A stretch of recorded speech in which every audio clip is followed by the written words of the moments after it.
Novel Pharmacological Approaches in Neuropathic Pain Therapy. In this short presentation, I have narrowed the discussion to neuropathic pain. However, there is an overlap of mechanisms in neuropathic and other kinds of pain. For instance, the therapeutic modalities and some of the mechanisms discussed here could also be thought in terms of inflammatory pain.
The International Association for the Study of Pain defines neuropathic pain as pain caused by a lesion or disease of the somatosensory nervous system.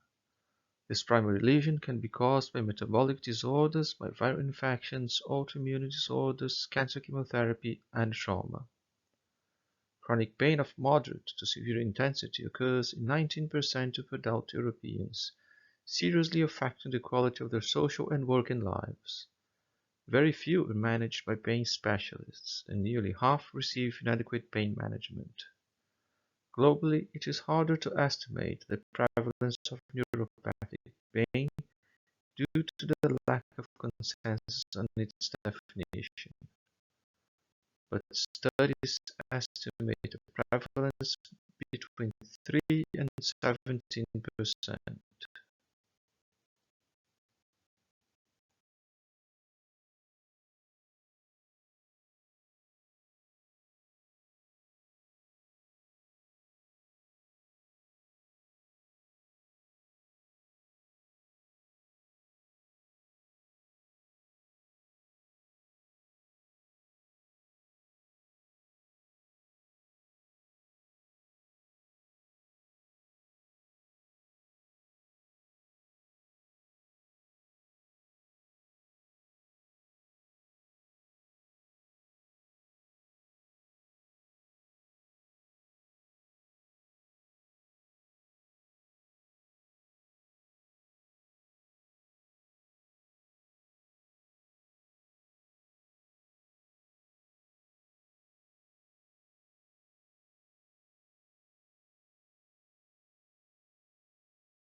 New modalities, then and now. The pie chart on the left is an overview of drug treatments being researched 10 years ago.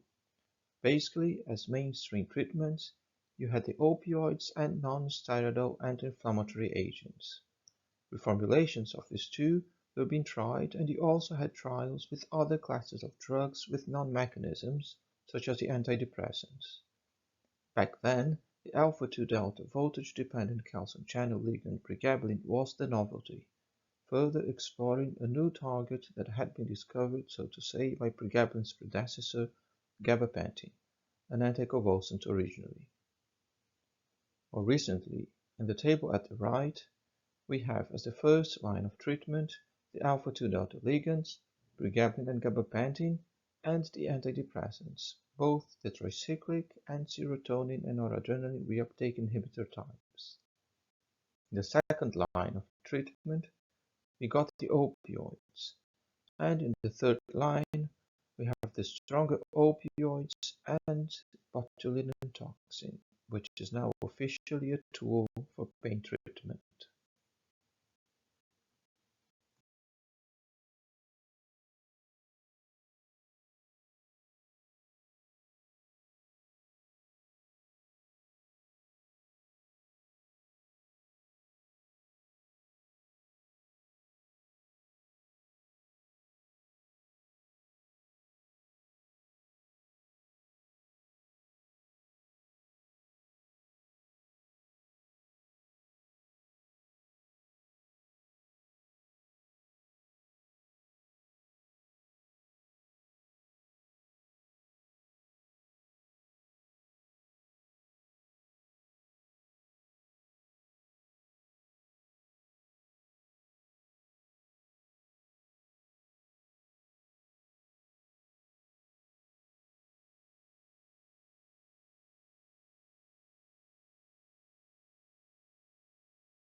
I will focus on some of the newer or in some cases just less researched kinds of biologically active compounds in the treatment of neuropathic pain.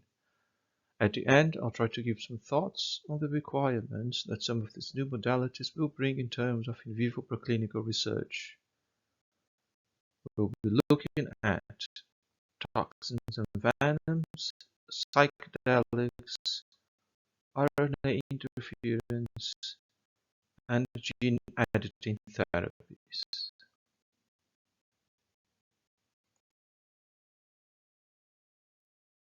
Toxins and venoms. First, let's draw a quick distinction between the two. While toxins are, in our case, defined as chemical entities of biological origin that can be harmful to the organism, venom's definition narrows down to those toxins that are actively produced and coupled with an active delivery mechanism such as claws, quills, or fangs. So they are part of the evolved defensive or offensive mechanism of the animal. Botulinum toxin is a perfect example of the successful use of toxins in pain treatment. Botulinum toxin causes facet paralysis by disrupting release of acetylcholine in neuromuscular junctions and also at the synapses of the preganglionic junctions of the autonomous nervous system.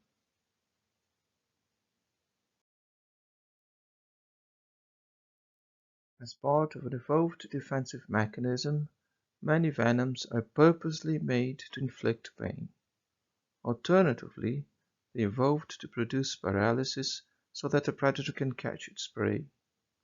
So they are by design made to be injected and to interact with the nervous system with a special appetite for peripheral systems involved in pain and paralysis.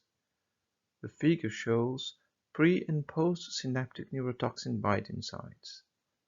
Of interest here are the venoms and toxins that are ligands for calcium, potassium, and sodium channels,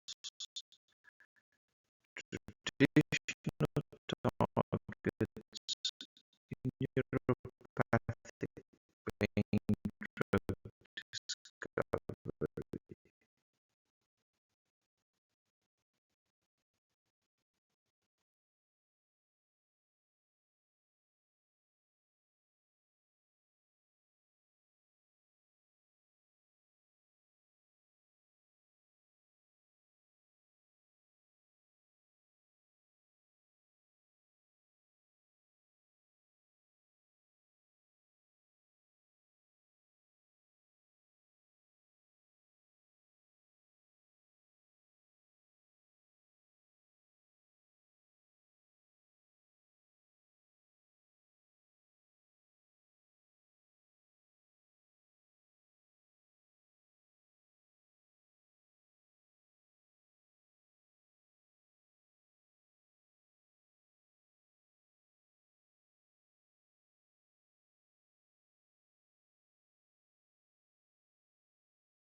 Cannabinoids and ketamine are not generally considered psychedelics, but they are good examples of psychotropic drugs with distinct modes of action and with remarkable psychotropic effects that can be used in clinical trials for the treatment of pain. Cannabinoid receptors CB1 and CB2 are found throughout the sensorial nervous system, with both receptors present in the dorsal root ganglia. Activation of endocannabinoid receptor CB1, for instance, leads to reduced calcium conductance, thus inhibiting neurotransmission. G. Pharma Sativex, a whole plant cannabis extract, so contains both tetrahydrocannabinol and cannabidiol, has been approved for the treatment of painful muscle spasms from multiple sclerosis, and is seeking approval for other types of pain now. Kinesthetic ketamine is also being tested for pain treatment. In general, clinical trials have failed to find a very positive effect of ketamine on neuropathic pain. But more studies are needed, and many researchers believe in ketamine's potential.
There is a case to be made towards the use of psychedelics such as psilocybin in neuropathic pain.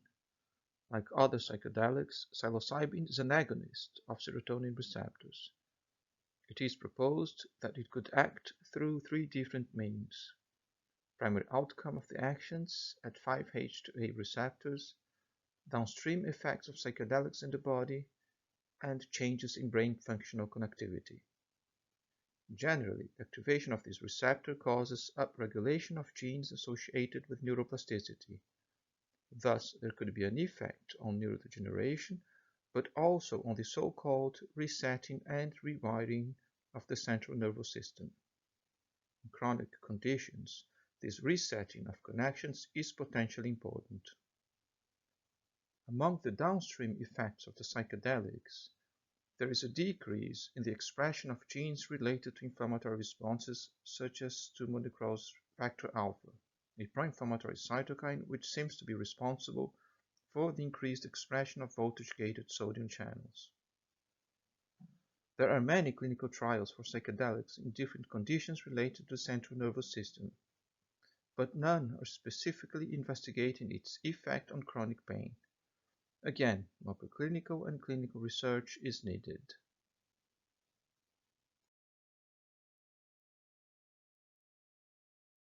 The reports by Dr. Ramachandran on successful treatment of debilitating phantom limb pain after treatment with psilocybin are remarkable. They reported that by associating acute treatment with psilocybin with mirror visual feedback procedure, they had better results on reduction of phantom limb pain, thus lending further support to the neuroplasticity facilitating hypothesis of psilocybin in disrupting detrimental neuronal connections in chronic pain conditions.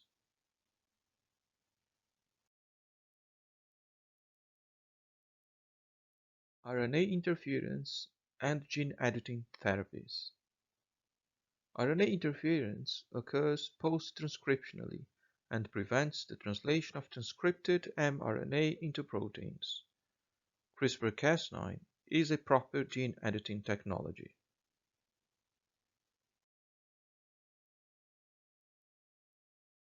RNA interference therapies were probably one of the hottest topics in pharma business at the turn of the century. But just a few years later, there was a general disappointment due to the difficulties faced regarding the safe delivery of the RNA to the right intracellular targets in the right tissues. It is becoming a hot topic again due to a small number of startups that were persistent and developed more efficient ways of delivering the oligos by encapsulating these oligos inside nanolipids. There are even attempts to encapsulate the oligos in lipids bound to molecules similar to glucose that can cross the blood-brain barrier using active glucose transporter mechanisms. In nervous system diseases, attention has been given to a range of neurodegenerative diseases. More recently, attention is being given to the treatment of stroke and neuropathic pain.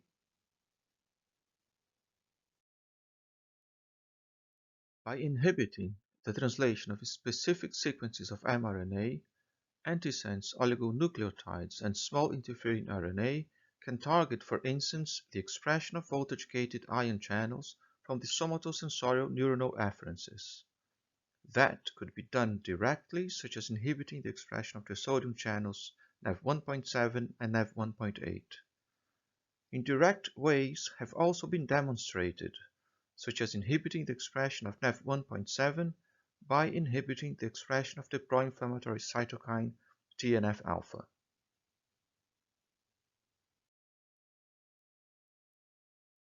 With CRISPR-Cas9 in vivo genome editing technology, permanent and precise correction of harmful protein expression can be achieved. CRISPR-Cas9 nucleases are designed to recognize and cut the target DNA sequences and cause double-strand breaks that are repaired by the cell's DNA repair system. Either the nuclease, its mRNA, or its gene must be delivered to the target cells by a vector system that can be a plasmid, virus, or nanoparticle. In either case, many technical issues must be overcome in order to deliver safe and effective treatment. The pipelines of several pharma consortia already mention preclinical testing of genome editing strategies for different indications, including Huntington's disease and familial amyloid neuropathy. To my knowledge, this work, recently published, is the first demonstration of the successful use of CRISPR-Cas9 technology in a preclinical model of neuropathic pain using laboratory animals. They used inflammatory agents and chemotherapy to induce pain, and their target was the gene encoding for the voltage-gated sodium channel Nav1.7. Some conclusions from a preclinical research perspective. Even in cases where the drug development begins with repurposing the drug from another therapeutic application, as was the case with gabapentin and is currently the case with cannabinoids and ketamine, for instance, at some point a return to preclinical studies tends to occur since one is looking for target engagement confirmation and more efficient molecules. With in vivo preclinical testing in pain, prompt phase validity is an advantage. That might suffice for research on toxins and venoms, but probably will not suffice with psychedelics where the effects are central. Therefore, there is some importance on searching for reliable non-evoked pain endpoints. Finally, for gene editing therapies, delivery and route of administration is an important aspect of drug development. Unless pharma chemists can develop, for instance, siRNA vehicles that can effectively cross the blood-brain barrier or the blood-CSF barrier, a main route for siRNA delivery to the central nervous system will be the intrathecal injection.